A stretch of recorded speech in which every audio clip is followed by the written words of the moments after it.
check if a number is positive or negative. তো function check number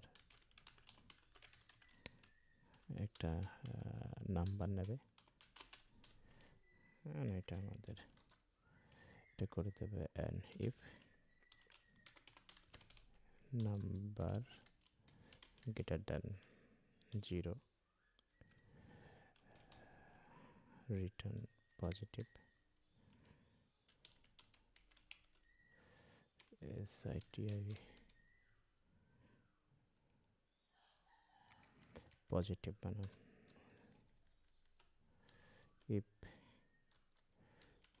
else if আমরা এক কাজ করি, তো এগুলো সেকেন্ড ব্র্যাকেটের ভিতরে আটকে দিই, তাহলে আমাদের ভালো হবে।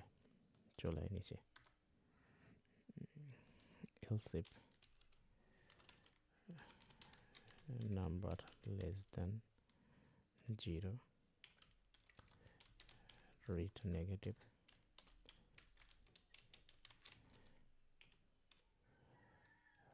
else return 0 return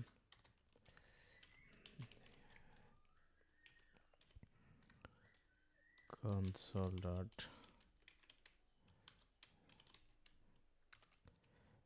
check number 5 check number -5